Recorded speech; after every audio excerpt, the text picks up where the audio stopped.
नमस्कार, मैं हूं आलोक मेहता। एडिटर्स आई में आपका स्वागत है। हमारा अनुरोध है कि आप एडिटर्स आई देखें, लाइक करें, सब्सक्राइब करें और अपने मित्रों को, ग्रुप्स को फॉरवर्ड करके उनसे भी आग्रह करें कि वे भी सब्सक्राइब करें ताकि अधिकाधिक दर्शकों तक समय पर हमारी बात पहुंच सके और उनकी कमेंट, उनकी राय और आपकी राय भी हमको मिल सके। उद्धव सेना किसके खिलाफ? उद्धव सेना किसके साथ? सिनेमा वालों से भी दुश्मनी है क्या?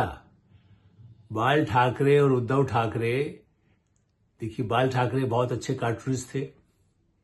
बहुत उनका जिस तरह से शिवसेना का अभ्युदय वो सब दुनिया जानती है, लेकिन हम उनका सम्मान इसलिए करते हैं कि उनमें कला की बहुत परख थी और उनके कार्टून, उसके बल पर उन्होंने आगे बाद में वो राजनीति में आए। और इसी तरह से उद्धव ठाकरे के बारे में भी बताया जाता है कि चूंकि पिता के पुत्र के नाते गंभीर होते हुए उनकी फोटोग्राफी का शौक था।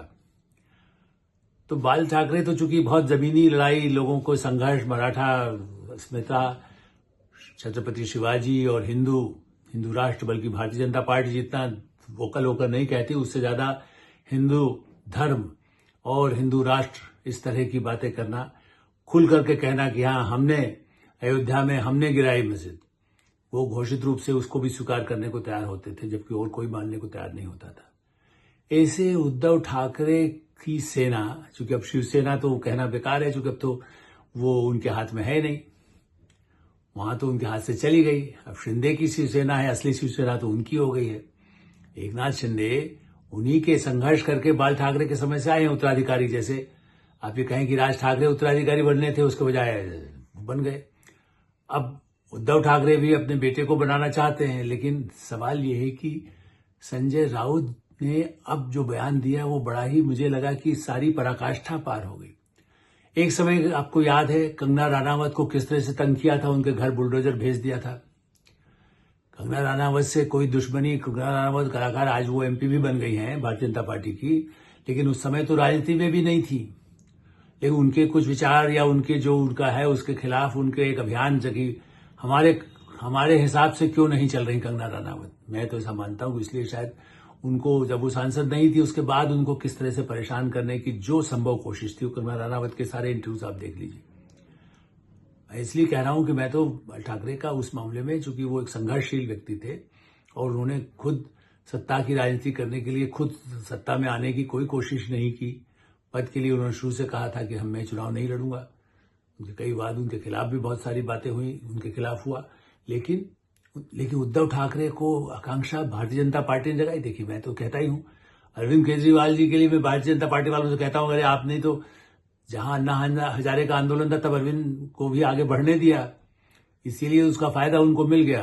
केजरीवाल को भी आपने हलवा पूरी वहां खिलाते थे, मैदान में जो लोग आए उनको किस तरह से खाना मिले, जो धरना दे रहे थे, जो प्रदर्शन कर रहे थे। इसी तरह से शिवसेना को हमेशा भारतीय जनता पार्टी ने अपने कंधों पर बिठाया, उनको स्पीकर बनाया, उनके लिए सब कुछ देने को तैयार थे। उसके बाद भी उद्धव ठाकरे जिद में कि मैं ही मुख्यमंत्री बनूंगा, यदि और बना रहूंगा, स्थायी रूप से महाराष्ट्र मेरे जुम्मे कर दीजिए। ऐसी स्थिति में जब एकनाथ शिंदे तक छोड़ गए और संजय राउत, कंगना राणावत थे, अब तो सैफ अली खान जिस तरह से घायल हुए, उनके घर में जिस तरह से जो घुसा, जिसके बारे में पुलिस अभी तक ये कह रही है कि उसकी बांग्लादेशी अवैध रूप से घुसा हुआ व्यक्ति है, अपराधी है। मैं इसलिए नहीं, सैफ अली उस मामले में जांच के बाद क्या निकलेगा, अदालत किसको सजा देगी नहीं देगी, वो हम उस पर नहीं जा रहे। संजय राउत का बयान देख करके मुझे लगा कि बाल ठाकरे की आत्मा क्या कहेगी, क्योंकि उसमें भी वो कह रहे वोट की राजनीति के लिए बांग्लादेश का नाम का उपयोग हो रहा है। अरे भाई, अपराधी का आपके पास प्रमाणीकरण है कि भारतीय मूल का, हिंदू राष्ट्र का पैदा हुआ है वो संजय राउत जी। बांग्लादेशी यदि पुलिस कह रही उसमें कोई भारतीय जनता पार्टी या राष्ट्रीय स्वयंसेवक संघ तो नहीं कह रहा है।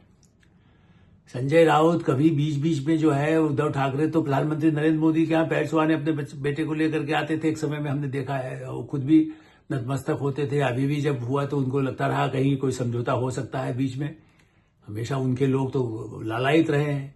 खुद अभी आप देखिए फडणवीस के साथ भी कोई ऐसा नहीं कि बहुत, जितना ही बुराई होते हुए जब मुख्यमंत्री बने उसके बाद तो उन्होंने भी एक संस्कार दिखाया, लेकिन संजय राउत तो उनसे 10 कदम आगे, वो भी अपने को पत्रकार, चूंकि वो अखबार भी चलाते हैं, इसलिए मेरी आपत्ति है सामना के संजय राउत जो है वो बहुत अच्छे हो सकता है, अपने पराठी में बहुत बड़े पत्रकार अपने को मानते हो, लेकिन वो बांग्लादेश का नाम बीजेपी की सरकार या पुलिस ले रही है, इसका मतलब है कि वो चुनाव में फायदा है, स्थानीय चुनाव में फायदा है। नगर निगम के चुनाव, नगर पालिका, महानगर पालिका का चुनाव हो या दिल्ली का चुनाव हो, उसमें अवैध नागरिक यदि कोई मुद्दा बनता है तो उसमें हिंदुत्व की बात करने वाले पार्टी के नेता, प्रवक्ता, पार्टी के संपादक, अखबार के, उनको कष्ट हो रहा है।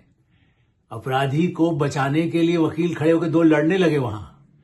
ये भी रिपोर्ट देखकर मुझे आश्चर्य हुआ था। अदालत में हुआ कि उसकी तरफ से, चूंकि लगा कि हम प्राइम आ जाएंगे, वकीलों का भी सम्मान करता हूं, हर एक अपराधी को, कसाब को भी यदि वो आतंकवादी हमला किया, ताज पर उतना बड़ा किया, उसके लिए वकील तो खड़े होते, उस पर आपत्ति नहीं है। लेकिन एक ने कहा मेरे वकालतनामे में दस्तखत है, दूसरे ने कहा मुझे, तो यहां पर यही है। लगता है उससे प्रोमिनेंस मिलेगा। तो संजय राउत जी को क्या लगता है कि उससे मुस्लिम वोट मिलेगा? कांग्रेस को शरद पवार, जिनको दाऊद से संबंध जिनके बताए जाते थे, उसके बजाय क्या उद्धव ठाकरे की सेना को वोट देने वाले हैं? जनता देने वाली होती तो लोकसभा चुनाव में सामने, अभी विधानसभा चुनाव में आ जाता, बहुमत मुख्यमंत्री होते उद्धव ठाकरे। उनको तो कंधा दे ही रहे थे। शिवसेना, देखिए शिवसेना वो अपने को कहते हैं, लेकिन कहीं शिवसेना रही कहां?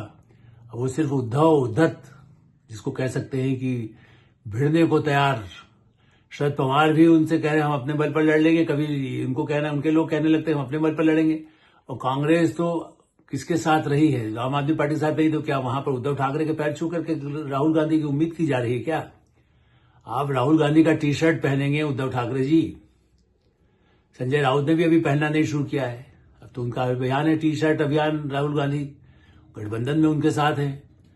तो मुस्लिम वोट, मतलब मुस्लिमों के साथ ये अत्याचार है। मैं इसलिए, हिंदू भावनाओं को आज की बात नहीं है, ये मेरा ये मानना है कि आप कितना ही मूर्ख बनाएंगे अल्पसंख्यकों को, उनको उनके अपराधी गिरोह की तरह उनसे पैसे वसूल, उनमें से जो अपराधी गिरोह हों, आरोप क्यों आते रहे महाराष्ट्र के नेताओं पर? मैं इसलिए नाम नहीं लेना चाहता, जो उन्हीं के साथी हैं, कभी शिवसेना के साथी रहे, और शिवसेना के भी कई नेताओं पर आरोप ऐसे आते थे, जो उद्धव ठाकरे और बाल ठाकरे के समय में, कि भाई इनके क्या सहानुभूति होती है क्या, वो लोग भी भत्ता पहुंचा देते हैं। ऐसे आरोप जब रहे हों, मैं आरोपों की बात कर रहा हूं, इसकी कोई पुष्टि करिए वो जाने, वो आप दूसरे आपस में जो लड़ते हैं वो जाने। मैं इसकी चर्चा इसलिए कर रहा हूं कि आप इतने बड़े हैं, आप ये कह रहे हैं कि जो अपराधी, जिसका 3 दिन तक पुलिस तलाश करती रही, जितने देखा गया, ये अदालत मांगेगी जरूर कि सबूत लाइए, ये बांग्लादेशी है, ये हिंदुस्तानी है, ये पाकिस्तानी है, इसके पीछे दाऊद इब्राहिम था, दाऊद था। लेकिन ये बताए बड़ा भारी आतंकवादी से संबंध है, तब भी सरकार अदालत पूछेगी। आप ये कैसे कहने लगे सर्टिफिकेट की ये केवल झूठा है? इसका मतलब आप उसके बचाव में खड़े हो रहे हैं। सैफ अली खां के घर में जो घटना हुई है, जिसके कारण से उसकी तफ्तीश होती रहे, वो घर का था, बाहर का था, नहीं था, कई कहानियां यूट्यूब पर लोग देख रहे हैं। उसके बारे में, उनके परिवार को लेकर के, उनकी संपत्ति को लेकर, पड़ोसी परिवार की संपत्ति, आज ही पूरा सारा जो कई हजार करोड़ की संपत्ति थी, उसको मध्य प्रदेश में या जहां रही है भोपाल में, उसको बाकायदा उसका अधिग्रहण हो गया, क्योंकि वो विवादास्पद इस तरह की हुई थी। तो ऐसा नहीं है कि वो किसी पक्ष के साथ या किसी उसके साथ हो, लेकिन ये है कि वो कानूनी प्रक्रिया अपनी चलती है। इसी तरह इस अपराध क्या घटना है, घायल जिसका बुरी तरह से ऑपरेशन बचाया, जान से बचे हैं, उनके प्रति सहानुभूति, उनके पक्ष में बयान आते, उनको सहानुभूति, आप वहां के नेता, मुझे नहीं मालूम कि वो गए या नहीं गए, लेकिन उसकी हालचाल पूछने के लिए एक ऐसा परिवार जिसका हमेशा एक बड़ा नाम रहा है, बहुत अच्छे कलाकार भी है, और उनका और भी परिवार, कपूर परिवार से कितने संबंध रहे हैं, ठाकरे परिवार के भी रहे कभी। ऐसी दृष्टि से राज कपूर परिवार के हैं, उनके आपस के भी यदि मतभेद हों, लेकिन बांग्लादेशी को सर्टिफिकेट, बांग्लादेशी का नाम चुनाव की राजनीति के लिया जा रहा है।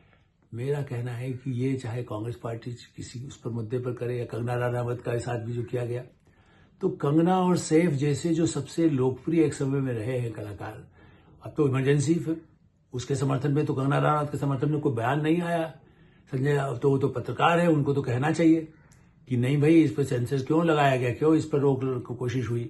अब वो फिल्म रिलीज हो गई है, तो कंगना रनावत तो आज भी, उनको तो सबसे दिलचस्प बात है, हाल में जो उन्होंने इंटरव्यू दिया, कंगना रनावत ने कहा कि प्रधानमंत्री नरेंद्र मोदी से तो मैं कई बार रिक्वेस्ट किया, पार्टी के होते हुए अलग से मेरा कोई इंटरव्यू टाइप कोई मीटिंग मतलब नहीं हुई, जिनसे आमने सामने एक 1-to-1 बैठ करके मुलाकात नहीं हुई। एमपी भी बन चुकी हैं वो, एक कार्यकर्ता के नाते वो उस विचार से समर्थित रही, पार्टी ने तय किया, उनको वहां से चुनाव खड़ी हुई, चुनाव में विजयी हुई, उनकी लोकप्रियता है, कलाकार के नाते हैं, उनके बयान विवादास्पद हो सकते हैं, उस पर भी कहा दिया गया। नड्डा जो पार्टी के अध्यक्ष हैं, उन्होंने जेपी नड्डा ने उनके वक्तव्य को लेकर कहा नहीं, उनका किसानों के संबंध में कोई वक्तव्य था, उन्होंने कह दिया कि नहीं, ये उनका मत हो सकता है, ये पार्टी का मत नहीं है ना, वो पार्टी की प्रवक्ता है। तो पार्टी में रहकर के भी अपनी मतभिन्नता व्यक्त कर सकती है। उनकी फिल्म महीनों तक लटकी रहने से करोड़ों का नुकसान भी हो सकता है। तो संजय राउत उस अभिव्यक्ति की स्वतंत्रता इमरजेंसी पर यदि फिल्म बनी, उसमें यदि उनको रुकावट आई तब तो उनको उसमें नहीं आया। लेकिन हाँ, कंगना रनावत के घर पर डोलडोजे चला दे, जब उनकी सरकार सत्ता में रही, उससे उनको इतना परेशानी झेलना पड़ी। वो कितना ही सब जगह सारे उसको सबने दृश्य देखे हैं। और अब सैफ अली जहां एक आदमी जो अस्पताल में है, अब वो आज उनको अस्पताल से उनको छुट्टी मिली है, लेकिन अस्पताल से छुट्टी मिलने से पहले ही अपराधी को सर्टिफिकेट देने की जो भूमिका उद्धव सेना या दूसरी पार्टियां भी, कई कहानियां दूसरी जो विरोधी है भाजपा सरकार या फडणवीस की सरकार से, उनको आपत्ति है कि भाई ये कैसे बन गए हैं। भाई जनता ने चुना है, और हर घर के बाहर, हर बिल्डिंग के बाहर पुलिस लगाएगी तो आप कहेंगे अरे निगरानी रख रहे हो, आप सेब पर रख रहे हो, कंगना पर रख रहे हो, या उद्धव ठाकरे पर रख रहे हो। तो उस पर तो कांग्रेस पार्टी ने न होते हुए भी सब इंस्पेक्टर कोई दिखाई दे रहा था, चंद्रशेखर की सरकार ही गिरा दी थी। तो आप क्या चाहते हैं कि ये हो कि एक एक घर में निगरानी करेंगे, रात को कौन आ रहा है, सुबह कौन आ रहा है। वहां के सिक्योरिटी सिस्टम में जो कमजोरी है या पुलिस में जो अनदेखी हुई है, जो चौकसी में कोई कमी है, आप उस सब की आलोचना हो सकती है। यदि पुलिस आज कह रही है कि हमें आशंका है कि ये अवैध रूप से है और इसका मूल रूप से बांग्लादेश का सर्टिफिकेट मिला है, और उसके बाद अदालत उसकी पुष्टि करेगी और उसका अपराध में जो उसकी धाराएं लगाई है, उसके खिलाफ लगाई है, हत्या के प्रयास करने के, चोरी के, जो सिद्ध होगा उसके बाद उसे सजा मिलेगी। लेकिन उसकी नागरिकता का सर्टिफिकेट न दिया जाए, इसकी चर्चा न की जाए, क्योंकि हमें मुस्लिम वोट मिलेगा। तो आम आदमी पार्टी या शरद पवार की टूटी फूटी राष्ट्रवादी कांग्रेस पार्टी एनसीपी, या उद्धव की शिवसेना, क्या उसके बल पर कोई वोट मुस्लिमों का खींच सकेगी? पूरा वोट बैंक उनके हाथ में, खजाना लूट सकेंगे मुस्लिमों का, और फिर उनके ऊपर अत्याचार की जो घटनाएं होती है उस समय यदि उनको ऐसा, उसमें उनकी जिम्मेदारी कहीं कोई उनको याद दिलाएगा तो क्या होगा? जब उनके वक्तव्य याद दिलाए जाएंगे कि भाई ये तो यही कहते थे कि हमने मस्जिद गिराई है, फिर क्या उनकी भावनाओं को वो आहत करते हैं, या आपकी ये भावना है कि ये बांग्लादेशी, वो अपराधी बांग्लादेशी ऐसे ही कहा गया, वो मुस्लिम है इसलिए ऐसा कहा जा रहा है? ये अति, जिसको कह सकते हैं राजनीतिक धर्म, राजधर्म यदि है, या नैतिकता का धर्म है, पत्रकारिता का धर्म है, दोनों बातें इसलिए मैंने आज इसकी चर्चा की कि बाल ठाकरे अच्छे कार्टूनिस्ट थे, उद्धव ठाकरे अच्छे फोटोग्राफर थे, और संजय राउत आज भी अखबार के संपादक के रूप में भी उनका ठप्पा रहा है कि वो सामना के संपादक रहे। तो वो लोग बांग्लादेश के अवैध रूप से आए हुए के जिसके बारे में शंका है, वो अदालत, जैसा मैंने कहा, उसके पक्ष में खड़े हों। शरद पवार को माना ही जाता था कि उनकी सहानुभूति रहती थी, उसी तरह से कांग्रेस की सहानुभूति आज भी, उसी के बल पर वोट लेने की कोशिश कांग्रेस करती है। लेकिन वो देश भर में किस तरह से, जहां भी ऐसे, चाहे उत्तर प्रदेश हो, चाहे बिहार हो, चाहे महाराष्ट्र हो, चाहे दूसरा कोई प्रदेश हो, जहां अल्पसंख्यक रहे, कोई वोट ऐसा पार्टियों को नहीं मिला। लेकिन आज भी उनको वापस हम कब्जा कर लें, हम हजम कर लें, हम उनको फिर से हमारे तंबू में वो आ जाए, ये प्रयास बहुत ही अशोभनीय है, अलोकतांत्रिक है, और समाज को भ्रमित करने वाला है। फैसला अदालत को करने दें। जनता तो अपना चुनाव नगर पालिका का हो, महानगर पालिका का हो, विधानसभा का हो, लोकसभा का हो, जनता का फैसला सुप्रीम है, और सुप्रीम कोर्ट का फैसला ही सुप्रीम होगा। एडिटर्स आई में ही विराम देते हैं। आप एडिटर्स आई देखते रहें, लाइक करें, सब्सक्राइब करें, मित्रों को, ग्रुप्स को फॉरवर्ड करें, और आपकी कोई राय हो तो हमें अवश्य अवगत कराएं। धन्यवाद, नमस्कार।